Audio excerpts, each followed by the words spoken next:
Assalamu alaikum class 7th. As you all can see, we are on unit number 3, the atmosphere and the weather. Let's start reading. How is the earth's atmosphere divided? The earth atmosphere refers to the air that surrounds it. अर्थ को जो air surround करती है उसे हम अर्थ's atmosphere कहते हैं. Why the air does not spread out into space. हमने सुना है कि there is no air in space. Space में कोई एयर नहीं है. तो इसकी क्या रीज़न है? Because of the earth's gravity. Because earth की ग्रेविटी की वजह से अर्थ पे एयर है. बिकॉज स्पेस में ग्रेविटी नहीं है, दैट्स वाई स्पेस में एयर भी नहीं है. Gravity is the force that pools object and materials towards the earth. Gravity वो वाली फोर्स है जो ऑब्जेक्ट्स और मटीरियल्स को टुवर्ड्स द अर्थ पुल करती है. We can walk due to gravity. We are walking due to gravity. हम खड़े भी ग्रेविटी की वजह से ही होते हैं. Scientist have named the different layers of the earth atmosphere. Scientist ने अर्थ की जो लेयर्स हैं उनको एटमॉस्फेयर को डिफरेंट लेयर्स में डिवाइड कर दिया है. First is troposphere, second one is stratosphere, third one is mesosphere, fourth one is thermosphere, and the fifth one is exosphere. There is no sudden change at the boundary between one layer of atmosphere and the next, but the farther you go from earth, the less air there is in the atmosphere. आप जिस तरह अर्थ से height की तरफ move करेंगे, air reduce हो जाएगी. जिस तरह एयर की क्वांटिटी रिड्यूस होगी, आपके पास एयर प्रेशर भी क्या होता चला जाएगा? रिड्यूस होता चला जाएगा. Next, this picture clearly shows you the different layers. आप जो lower most layer is called troposphere and it's about 5 kilometre. इसकी हाइट 5 किलोमीटर है. Next is stratosphere. ट्रोपोस्फेयर के बाद जो सी लेयर आती है वो स्ट्रेटोस्फेयर है. अब ट्रोपोस्फेयर और स्ट्रेटोस्फेयर के दरमियान जो एक आपको बाउंड्री सी नज़र आ रही है, इट्स कॉल्ड एज ट्रोपोपॉज. और स्ट्रेटोस्फेयर से ऊपर हमारे पास आ जाती है ozone layer. All our weather take place in the troposphere. हमारा जितना भी वेदर है वो सारे का सारा ट्रोपोस्फेयर में होता है. The clouds are in the troposphere. Clouds भी ट्रोपोस्फेयर में होते हैं. The tropopause is where the troposphere ends and the stratosphere becomes. Tropopause वहाँ भी होगा जहाँ पे ट्रोपोस्फेयर लेयर एंड होगी और स्ट्रेटोस्फेयर जो है वो स्टार्ट होगा. This picture shows us the height and the layers. First one layer जो के है अर्थ की, that is troposphere and it's height is 20 kilometre. Stratosphere 50 kilometre, mesosphere 85 kilometre, thermosphere 690 kilometre and exosphere 1000 kilometre. Next, this is the descriptions कि troposphere में क्या होता है, stratosphere में क्या होता है, मेसोस्फेयर में क्या होता है. So let's start reading. Troposphere 50% of gases in the atmosphere, most of the water vapours, dust, clouds and aircraft. Troposphere में हमारे पास 50% गैसेस होती हैं जो कि एटमॉस्फेयर में वाटर वेपर्स हैं, डस्ट हैं, क्लाउड्स एंड एयरक्राफ्ट हैं. स्ट्रेटोस्फेयर में most of the ozone in the atmosphere, weather balloons and jet aircrafts होते हैं. Mesosphere, clouds of ice crystals that glow at night. These are called as noctilucent clouds. The temperature can be as low as -100 degree C. यहाँ का temperature almost -100 degree सी तक लो जा सकता है. Next हमारे पास है thermosphere.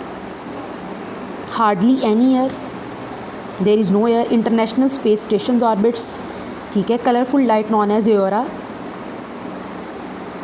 Next last layer is exosphere. There is almost no air, widely spread out particles of hydrogen and helium gas. Next one is the gases in the atmosphere. When you look up at the sky, you cannot see the gases that make up the air around us because the gases have no color. अब हम जब around the sky देखते हैं तो हमें ये नहीं पता चलता कि कौन कौन सी गैसेस हैं बिकॉज गैसेस का कोई भी कलर नहीं होता. The air in the atmosphere is made up of a mixture of gases.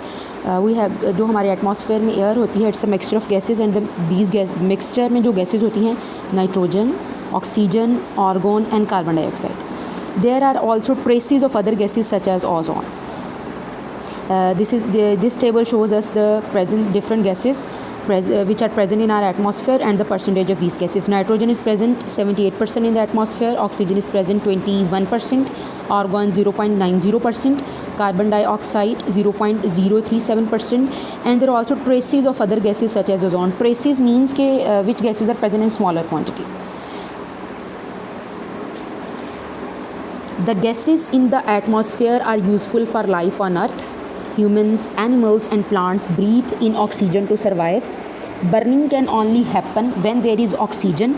So oxygen is useful to many industries including steel making, welding, etc. So it's importance of gases. If there is no air, we can't breathe. Air contains oxygen, which is useful to many industries. Industries के names आपको बताए हैं, steel making industry है, welding industry है. Next nitrogen gas है का important use है. The most important use of nitrogen is for making ammonia which is use to make fertilisers, explosives and many other materials.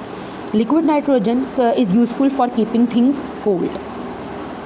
Plants use carbon dioxide for photosynthesis, a process.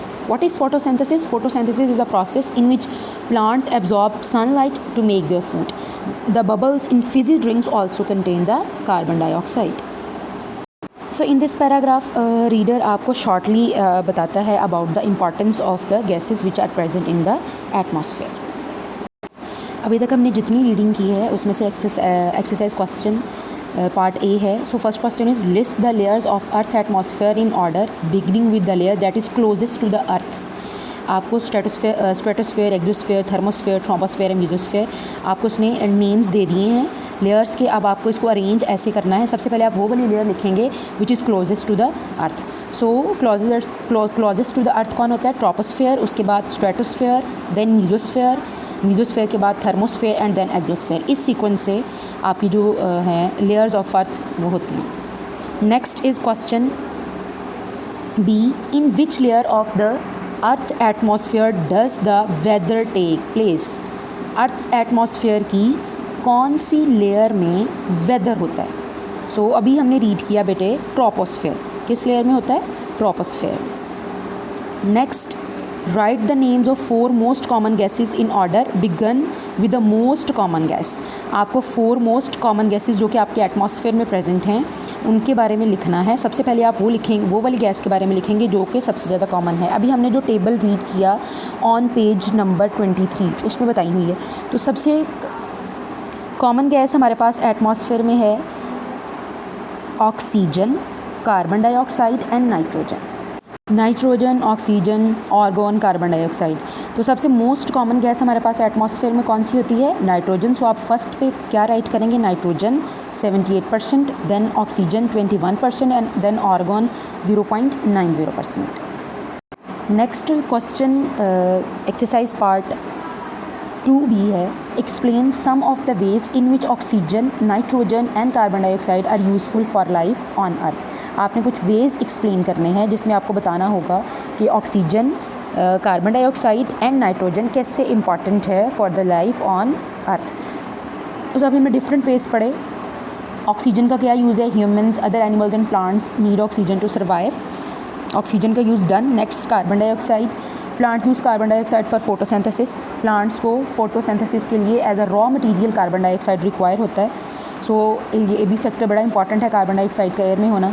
Next, nitrogen किस लिए use होता है? Nitrogen use for replacing air to prevent explosion और fire. अगर आपकी atmosphere में nitrogen present ना होती तो अगर एक जगह फायर लगती कहीं भी तो वो कभी ना बुझती. So it's these are the importance of the gases.